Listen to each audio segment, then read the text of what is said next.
Kalau yang di 10 ini kayak ini mobil, 2 helikopter, lato-lato dari gitu.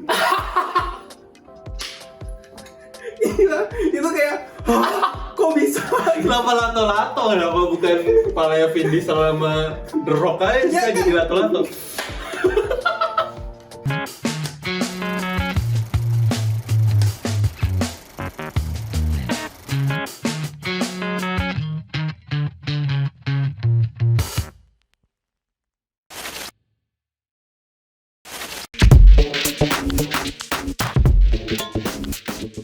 Selamat datang lagi di LNF ya, Lembaga Ngoceh Film. Masih edisi favorit 2023 ya. Terpilih ya. Iya. Gue nggak pakai topi, apa? Ya udah. Ya udah. Kali ini action ya. Ya, Action ini kita agak bingung juga sih. Cuman pasti kebanyakan superhero. Cuman kebanyakan sebenarnya maksudnya. iya kebanyakan superhero film. Iya. Action dan kita disclaimer dulu kayaknya Spider-Man yang Across the Spider-Verse gak masuk ya. Iya. Maksudnya itu lebih masuk ke kategori animasi aja gitu. Iya. Oke, langsung aja dari lu, Ray. Iya, gua ya. Iya, sama. Jelas ya, Fast X ya, atau Cepat kali. Fast 10 ya. Cepat kali. Kan apa subtitlenya Fasten Your Seat Belt gitu. Iya. Emang gitu ya? Enggak bercandaan doang. Ini udah film ke antah berantah ke berapa? Ke-10 lah. Iya, maksudnya kan Iya. ada yang ini ada yang side story segala macam Tokyo Drift, gitu. Hope and Shaw ya. Caranya Iya. ini gimana gitu ya, pokoknya ini udah melanjutkan petualangan Dominic Toretto and family gitu. Ternyata dia terlibat sebuah dendam kesumat ya. Dia tuh lebih Mission Impossible daripada Mission Impossible ya. Kayaknya ya. Iya. Gue ngerasa iya benar. Nggak, maksudnya defying the law of gravity tuh. Iya. It's something else. Kalau Mission Impossible tuh masih mikirin kita Iya, Impossible tuh masih itu mikirin gimana ya? Iya, masih mikirin science-nya ya. Science itu sedikit masih ada lah gitu. Kalau ini udah gak mikirin Kalau enggak ada usah. Iya. Oke, Aduh. in Fast X lebih oke daripada Mission Impossible gitu loh. Iya. Secara action ya. Iya, secara action. Walaupun secara cerita kayak ya mediocre menurut gua, tapi Yang kita penting bisa kan kesambung keluarga, kan. ya. Iya. Dan yang ini Apa yang tendangan twistnya tuh kayak dia muncul lagi. Oh iya, ini tuh kayak Endgame gitu ya, banyak cameo. Ini masih Infinity War. Oh masih iya. Fast X itu masih Infinity War ya. Iya bakal ada. Iya betul. Aduh, Wah, gokil. Ya.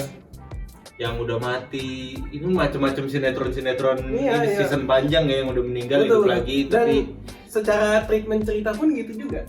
Lu nggak usah basa-basi pas adegan film dimulai. Oke, filmnya ini.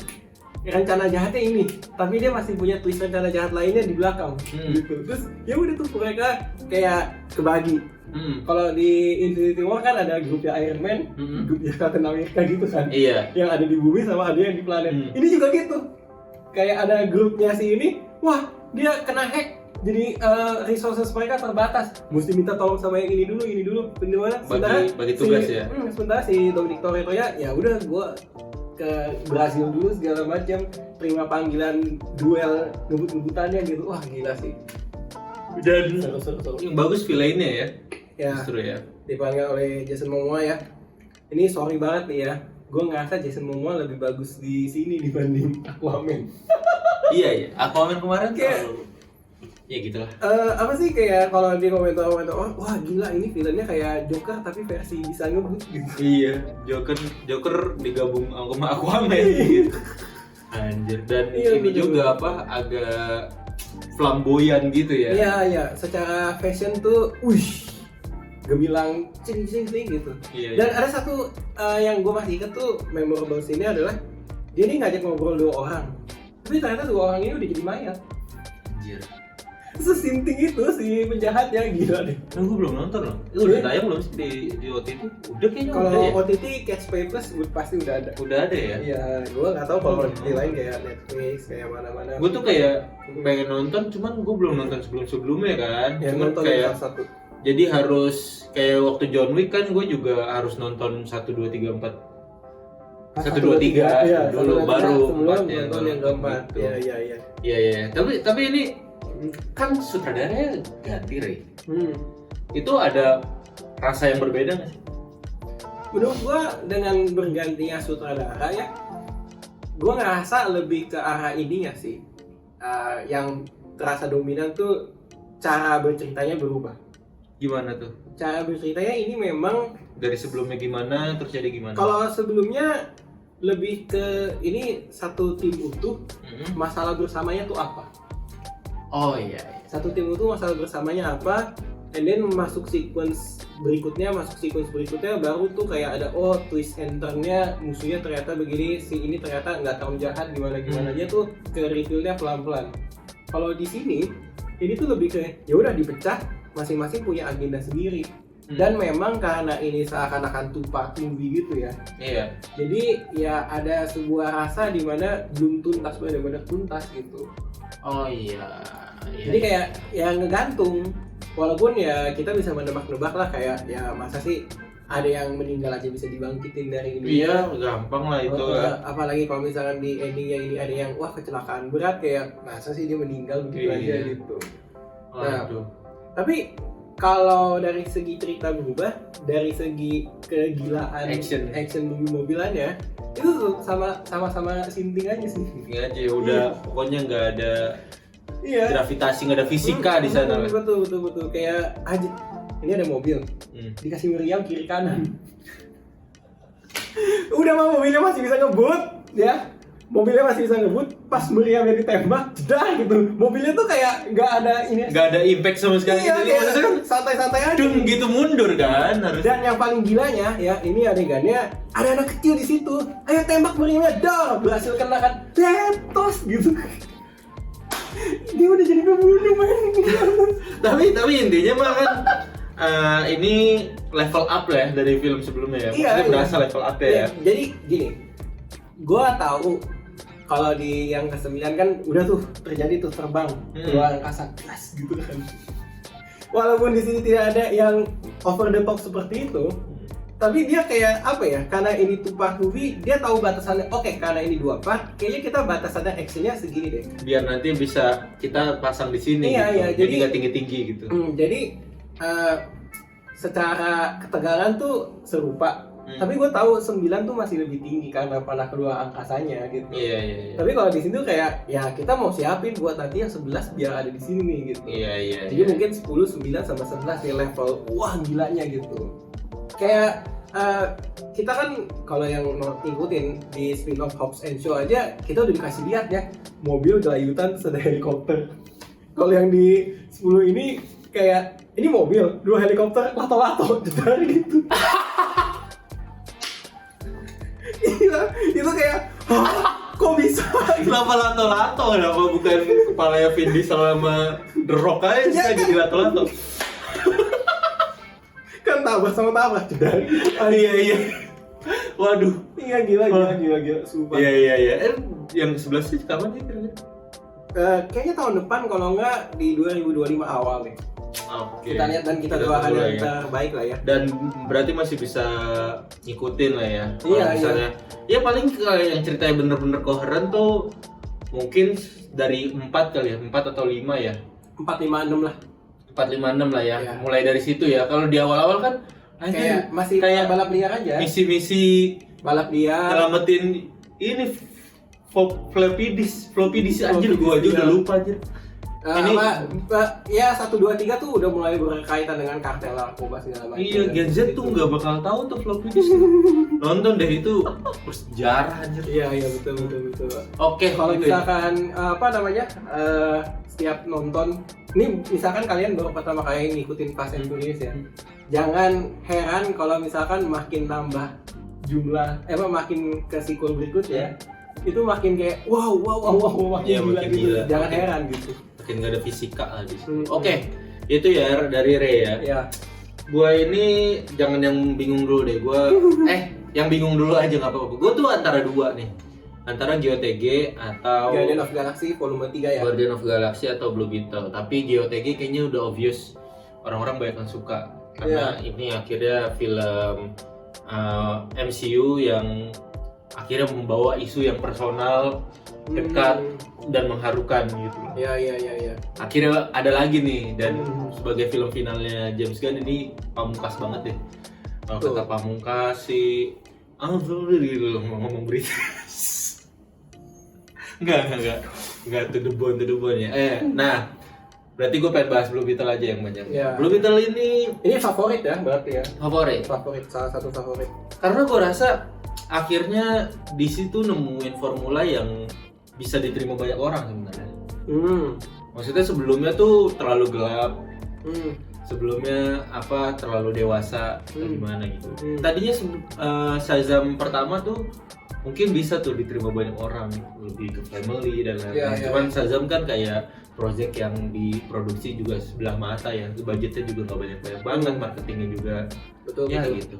Ya Blue Beetle apalagi, marketingnya lebih parah lagi. Tapi yang membuat suka ini apa nih? Iya, di saat gua nonton Shazam tuh ngerasa hatinya tuh hilang, hati yang gua rasa besar banget di film pertama tuh. Oh, Shazam 2 ya maksudnya. Iya. Shazam pertama tuh kan hatinya sangat besar ya, berasa ya, maksudnya berasa banget gitu. Perasaan personal dan lain-lainnya tuh keangkat banget. Shazam 2 tuh agak hilang di situ. Dan ternyata munculnya di Blue Beetle gitu. Dimana dia konflik atau pertaruhan yang dia lalui itu nggak cuman untuk menyelamatkan dunia, tapi dia tujuan utamanya menyelamatkan keluarganya dulu, keluarga, dirinya sendiri dan lain-lainnya. Baru layernya tuh dirinya sendiri, keluarga, terus orang-orang yang dia cinta, baru dunia gitu. Enggak tiba-tiba nih satu orang ini gue harus menyelamatkan dunia itu tuh. Walaupun sebenarnya gue agak geger sih sama Blue Beetle. Kenapa tuh? Secara visual ya, gue nggak suka kayak mungkin terkait budget marketing, budget pembuatan juga gitu. Kayak kalau adegan action tuh IMAX full, tapi kalau drama pasti dia tek gitu. Iya, kepotong. Jadi kayak kameranya ya lupa dibawa kayaknya. Mungkin kayak roll film IMAX mahal gitu, kayak enggak, kalau action baru IMAX, kalau enggak action nggak usah. Gitu. Iya.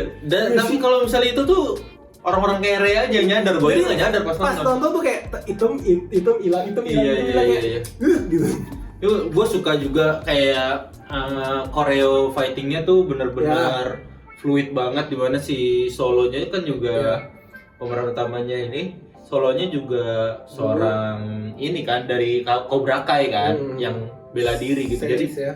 Jadi pas bertarung tuh bagus banget koreonya. Betul. Gila. Terus dan ciri khasnya DC tetap dipertahankan walaupun warnanya jadi vibrant, bercahaya, jokesnya juga ungu sama merah ya. Iya, jokesnya pink gitu-gitu kan. Jokesnya juga lebih bisa diterima lah gitu ya, lebih receh lah. Dia tetap ada body horornya. Tetap ada hal yang brutal gitu, kayak ngebunuh aja gitu.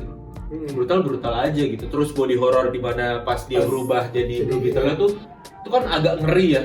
Iya. Pas muncul di sininya juga kan scarabnya juga anjir badannya gitu kan. Itu yang enggak mudah dimunculin di MCU. Yang gua rasa itu harusnya jadi kekuatannya DC. Betul. Horornya itu, elemen horor. Karena MCU enggak ada rasa horor kayak gitu. Kecuali waktu Sam Raimi jadi Doctor Strange ya, megang di Doctor Strange gitu. Multiverse of Madness. Iya kan? Gue paling gergetan pas yang Age of Ultron. Ya Ulysses Claw-nya di gitu kepotong tangannya. Gak ada darahnya. Iya, makanya darah tuh kayak anti banget tuh. MCU, darah, horor dan lain-lain tuh dihindari. Makanya harusnya DCU tetap mempertahankan itu. Walaupun lu bisa ngasih presentasi yang lebih ringan, lebih bisa diterima orang-orang ya. Warna yang terang, vibrant, terus jokes yang ini lucu, lebih muda, 13+, tapi tetap ada itunya, horror, body horror, gore dan apa-apanya itu. Gue ngerasa kalau Blue Beetle itu bagusnya dari segi penulisannya juga. Iya. Jadi dia tahu temanya berat, temanya dark. Iya. Intensinya ke sana gitu ya. Keluarga dan lain sebagainya, korporat, terus orang-orang yang terpinggirkan gitu. Tapi bagaimana narasi menjadi adegan per adegan yang kita asup gitu ya, kita nikmatin, itu serasa ringan. Tapi alam bawah sadar kita tuh tidak lupa, iya ya berat nih si backstory cerita orang-orangnya gitu. Walaupun kadang di beberapa scene atau beberapa pengambilan gambarnya tuh kayak gue kayak nonton film Power Ranger gitu. Kadang tuh setnya juga kurang bagus kan, kurang betul. high tech lah kelihatannya gitu Iya. kan. Nah tapi ya itu lagi, gue ngerasa hatinya tuh besar, dia tuh pede. Lu bayangin film-film superhero manapun pasti bawa nama gede yang buat nge-push gitu loh. Ini tuh enggak, betul. Susan Sarandon aja. Iya. Itu pun udah artis tua banget gitu, udah lewat lah masanya ya. Udah nggak ada gimmick gimana, terus nggak ada nama besar, nggak ada marketing yang gede. Jadi dia bener-bener believe in their self gitu loh. Percaya sama produk gua aja gini, gua pede lah sama yang gua bawa gitu. Gak perlu bawa embel-embel apa-apa kayak Spider-Man bawa Iron Man selalu gitu. Nah itu kayak deal-dealannya Sony Pictures sama. Iya, maksudnya film Spider-Man gak pernah gitu, Spider-Man-nya aja gitu, gak bisa apa. Iya. Bahkan rumor setelahnya Spider-Man nanti bakal sama Ant-Man gitu. Ya, ngumpulin serangga-serangga gitu apa gimana. Itulah Blue Beetle ya gitu. Iya. Oke, selanjutnya gue lagi aja ya. Boleh. Gue lagi. Nah tadi kan GOTG ya udah obvious, tapi yang gue pengen bahas John Wick 4. Iya. Jadi meninggal apa enggak sih? Gue sih menganut prinsip kalau saya tidak diperlihatkan badannya, Iya. masih besar sekali kemungkinan enggak sih, dia masih hidup. Iya. Tapi Keanu Reeves tuh kayak udah capek. Cuman gue berharap John Wick 5 itu based on true story. Karena Keanu Reeves kan rumahnya habis dirampok tuh. Terus mau based on true story-nya gimana? Based on true event gitu, kayak rumahnya dirampok lagi. Terus Keanu Reeves bener-bener ngejar perampoknya gitu. Tapi ada aja maksudnya di dunia nyata Keanu Reeves beneran kerampok gitu, kayak anjir lu gak nonton John Wick apa gimana sih gitu. Nah, kenapa John Wick 4 ini fenomenal ya? Lagi-lagi kill count-nya banyak banget. Iya. Kill count-nya banyak banget. Terus sepanjang durasi ya non-stop action aja gitu. Non-stop action. Terus dia kan sudah ada 3 film sebelumnya. Bagaimana dia expand lagi world building-nya ya? Bukan, apa? ya world building iya. World building adalah kekuatan yang sangat besar dari universe John Wick ya. World building. Tapi gimana cara mereka nemuin cara-cara John Wick, cara-cara baru John Wick untuk membunuh. Kayak pas udah 3 film kan selalu ada yang unik. Iya. Ya kan, selalu ada, wah anjir kok bisa membunuh kayak gitu. Nah ini tuh masih ada lagi tuh. Dan satu yang paling gua suka ya, itu adalah Donnie Yen. Itu sangat anime. Asli dah. Asli, lu bayangin orang buta mainnya pakai pedang. Pakai tongkat gitu. Bisa ngebunuh orang. Itu kehebatan level anime doang gitu. Mana ada gitu, gimana caranya? Gue awalnya ini sih, pas yang di adegan-adegan awal kan dia pakai alat bantu ini ya kan? Iya. Suara gitu kan? Dan tetap ini kan believable kan? Iya. Maksudnya believable. Tapi setengah film terakhir kayak sampai naik tangga gitu. Anjir itu kaki-kaki tangga gitu kayak satu tanah gitu kayak. Iya. Terus dia pakai suara juga gitu, mainnya pakai suara. Jadi kayak gila. Gimana, gue kepikiran gimana caranya kita munculin karakter yang badass banget. Oh gimana kalau orang buta tapi assassin? Pas dikasih surat bunuhnya ya, apa surat penugasannya pakai braille kan? Assassin, aduh John Wick nih gitu. Aduh, kan dirama kan? Aduh ini teman gua, tapi kan lu karyawan gua gitu. Lu kerja buat gua gitu. Aduh, dan membunuh kelas atas gitu. Gila banget. Terus di mana karakternya juga bukan yang ngebunuh ya udah ngebunuh, cuman mereka menjadi pembunuh secara profesional aja. Padahal lu teman gua gitu. Iya. Itu tuh ada spektrum yang dimainin di situ kayak. Iya kita dulu masa-masa menyenangkan ya. Iya. Tapi kali ini tugas gua harus ngebunuh lu nih men. Gimana ya? Betul. Ya udah ya lakuin aja yuk gitu kayak ada brokotnya gitu di situ. Betul. Antar sama assassin itu yang bisa kita bahas panjang ya soal world buildingnya, tapi ya itu dan karakter-karakter barunya tuh sangat potensial untuk ngelanjutin. Ya, betul. Kalau misalnya memang si Keanu Reeves udah capek ya, Ada yang lanjutin. Ada berapa kayak yang cewek assassin dari Jepang. Akira sama Ya. Nobody. Ya, Mr. Nobody itu yang Iya. ini kan yang bawa anjing. enggan membunuh John Wick. Wah, dia nyelamatin anjing gue gitu. Iya, itu tuh bagus maksudnya. Cuman gue bingung aja, maksudnya kan John Wick itu judulnya aja pakai nama karakternya. Kalau misalnya Nobody atau Akira menjadi sebuah film melanjutkan legasinya John Wick, namanya udah ada film semua. Akira udah ada, Mr. Nobody juga udah ada. Iya. Itu aja sih, gue penasaran, pengen ngeliat perkembangan world buildingnya yang di luar si John Wick sendiri. Ya kan kita tahu ada Yayan Ruhian sama Kang Cecep ya. Shinobi 1, Shinobi 2. Pakai bahasa Indonesia lagi ngomongnya dia. Berarti kita bisa tahu kalau organisasi assassin ini ada juga di Indonesia harusnya gitu. Jadi tinggal punya koinnya atau enggak aja gitu. Iya benar. Bisa dieksplor tuh. Jangan sampai kayak Harry Potter yang dia bilang sekolah sihir tuh ada di Arab, ada di Jepang, tapi ya udah mainnya di Inggris aja terus sama Amerika. Betul. Ya dari penulisnya nggak mau kembangin IP. Iya, padahal kan bisa gitu. Maksudnya Naruto juga kan ke Boruto, nggak mau ganti ganti orang ganti gitu. Desa sayang gitu. anak. Iya. Udah itulah John Wick 4 udah itu obvious, tapi ya udah gue seneng banget ngebahasnya. Yes. Berarti dari gua sekarang ya. Iya. Ini menarik nih. Judulnya The Covenant. Tapi The Covenant kan pernah ada Alien ya? film lain lah judul gitu. Jadi ada beberapa negara yang memarketkan, mempromosikan film ini sebagai Guy Ritchie's The Covenant. Oh iya, pakai ada branding Guy Ritchie-nya. Guy Ritchie's gitu. Jadi based on true story. Ya, based on true story tentang tentara Amerika Serikat bernama John Kinley. Kalau nggak salah dia rankingnya tuh Master Sergeant.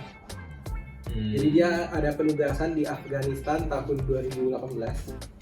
Dia diminta untuk menginvestigasi sebuah daerah, apakah ada si teroris gitu, teroris yang dianggap sama Amerika kan Taliban yang pada saat itu 2018. Untuk bisa menyusup ke daerah-daerah tertentu, dia butuh interpreter. Iya. Dia butuh interpreter, jadi dia meng-hire interpreter yang ternyata punya backstory, ya dia bisa bertempur juga lah. Itu jadi si interpreter ini namanya Ahmed. Nah di situ ternyata tuh diperlihatkan, wah ternyata bahwa orang Amerika si John Kinley ini sama Ahmed sih bersahabat. Mulai bersahabat lah gitu. Yang awalnya saling distrust gitu, saling jaga jarak.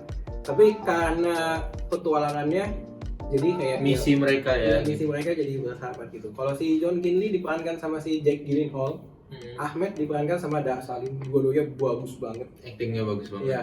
Yang nomor satu yang gue suka dari film ini tuh selain action ya, actionnya tuh hampir di semua aspek babak ceritanya. Hampir di semua elemen cerita itu ada action. Tapi bagaimana dia naik turunnya tuh bagus. Jadi memang dinamikanya ya, secara based on true story memang diceritain ya, ini mereka nih habis disergap, nggak ada pertolongan sama sekali. John Kinley-nya lagi terbuka, si Ahmednya tuh nyeret dia di padang gurun gitu, nyeret sampai ketemu orang, sembunyiin segala macem gitu, terus diselamatin. Tapi setelah John Kinley pulang ke Amerika, si Ahmed nih gak ditepatin janji sama si. Maksudnya tadinya di awal kan dijanjiin kan karena dia kan tinggal di negara berkonflik ya, jadi pengen mengungsi lah. Kalau misalkan udah bantuin sesuai dengan perjanjiannya, dia bisa dikasih visa gitulah untuk dia sama istri dan anaknya. Dia pergi dari negaranya, negara konflik yang itu ya. Nah, yang bikin actionnya keren adalah ini tuh ya tentara, tapi bisa nggak bayangin tentara nih resource-nya terbatas banget. Dia mesti bertahan hidup sampai segitunya gitu. Wah gila. Berapa hari tuh, Ray? Gua lupa di gambarnya. Mingguan atau mingguan kayaknya, ada mingguan gitu. Terus kayak dari yang babak terakhir filmnya, pas dia balik lagi ke Afghanistan mau nyelamatin si Ahmed, itu pemerintah AS itu nggak mau kasih bantuan. Jadi dia cari mercenary. Cari tentara bayaran nih, gue punya modal, lu bantuin gua, strategi lu apa? Oke, nanti ada orang gua bawa truk segala macem, nanti kita ketemuan di jembatan ini, terus nanti ada helikopter yang bantuin segala macem gitu. Untuk selamatin si Ahmed ya. Iya, wah itu bener-bener kayak actionnya tuh nggak stop pas di babak akhir. Terus udah gitu kayak klimaksnya udah terpuruk banget sampai dikasih lihat cek abis tip dulu nih, anjing kita mati main di sini man. Tiba-tiba helikopter pakai Gatling gun, wah anjing itu benar-benar kayak momen bikin tepuk tangan gitu sih secara action. Gila sih, seru banget tuh. Dan ada ini apa, pemainnya Homelander, Anthony Starr. Iya, Anthony Starr tuh si orang mercenary-nya gitu. Dia nih agak lucu pembawaan karakternya gitu. Jadi nyapres dia. Oh enggak. Enggak. Jadi apa hubungannya? Ya Homelander. Iya. Terus. Ya, jadi kayak dia nih lucunya adalah dia serius. Tapi ada satu twist kalimat kayak, kalau lu ngaku lu John King mah dari awal gue bantuin gratis gitu. Ya tai gitu. Jadi reputasinya tuh bagus nama si John King. Iya, tapi kayak dia gak mau manfaatin reputasinya tuh untuk ya udah ini kan misi personal gua gitu. Kalau pakai reputasinya dia ya jatuhnya nepotisme kan. Ke situ mulu anjing, bahaya banget nih. Oke.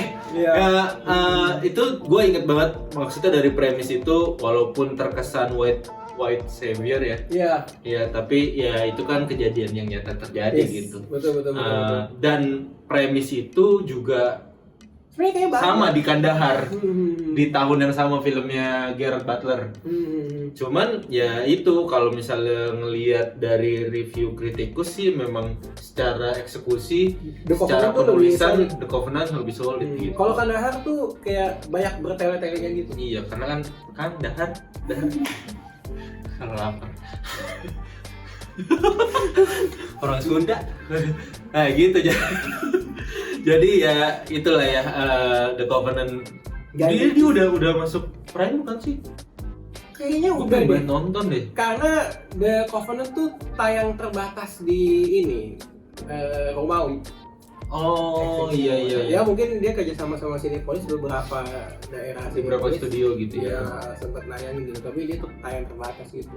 Ya. Itu harusnya udah tayang sih. Iya, dia bulan, kalau di Indonesia tuh bulan April 2023. Oke. Jadi harusnya mungkin ya kalau sekarang kita rekaman bulan Desember kan udah jarak 8 bulan. Harusnya lahir bulan ke-9. Oke, selain itu action apa aja, Bang?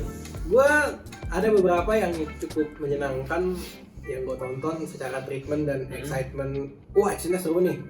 Itu kayak Phantom, film Korea ya. Jadi sebenarnya dia kayak setengah filmnya tuh espionage, baru setengah film akhirnya yang actionnya dar-darnya. Oh iya, jadi karena ada apa noir-noirnya itu ya, ada detektif-detektifannya itu ya. Whodunit gitu lah. Oh iya. Kalau gua selain tadi GOTG ya, udah pasti GOTG, terus ini Drawn Up, No Way Out. Ini ya, Madong Sok dengan tinjuan mautnya itu, tinjuan Gilgamesh ya. Apa? Nah, ini tampak kan dia. Iya, tetap lucu, tetap mantap actionnya, cuman gua rasa masih bagusan yang tahun lalu. Tahun lalu tuh yang ke pertama atau yang kedua? Kedua ya. Yang kedua, Sang Suku musuhnya itu yang bikin mantep tuh musuhnya. Oh. Gila, serem banget itu musuhnya. Kalau yang ini ya udah gitu, mirip Stephen Chow lagi musuhnya. Stephen Chow muda aja. Terus dia ini apa, bisa sulap-sulap gitu. Bisa judi. Punya pistol kayak tembakan pertama ke belakang, tembakan kedua ke depan. Cuman bagusnya di sini ada elemen plot twist gitu-gitu lah. Gitu di round up ini yang udah pasti elemen yang paling memuaskan adalah tinjunya. Iya. Padahal nggak ada lagi itu selain. Emang dia ini sebagai aktor jualannya itu kan? Iya. Hand to hand combat gitu. Gue nonton dia ya, gue langsung nyari tempat kursus tinju. Sumpah, gue pengen banget bisa tinju kayak dia. Maksudnya badan sebesar dia bisa segesit itu, cuma gara-gara tinju. Gitu loh. Jadi ya walaupun dia punya background taekwondo juga ya. Iya nggak sih? Taekwondo apa sih? Kalau Korea pasti besar kemungkinan ada background taekwondo karena wajib militernya. Iya, gitulah. Maksudnya puas banget deh. Iya. Pokoknya lihat aja The Outlaws, The Roundup, sama The Roundup No Way Out ini, dan nanti film keempatnya juga tahun ini lagi, tahun depan tahun 2004 itu bakal di Jepang gitu. Makanya jadi kayak pindah-pindah ini negara. bakal jadi IP yang bakal ada terus gitu. Tapi kan dia selalu konsisten ya. Kalau Don Lee tuh kayak harus ada signature move-nya dia yang tampol sampai musuhnya jatuh gitu kan. Dan itu kocak, maksudnya gue tuh suka actionnya, tinjunya puas, lucunya parah gitu. Dan ceritanya simpel gitu, gak ribet-ribet. Udah sih itu. Terus selain itu apa ya? Kalau dari gue ada ini, The Equalizer 3. Denzel Washington. Iya.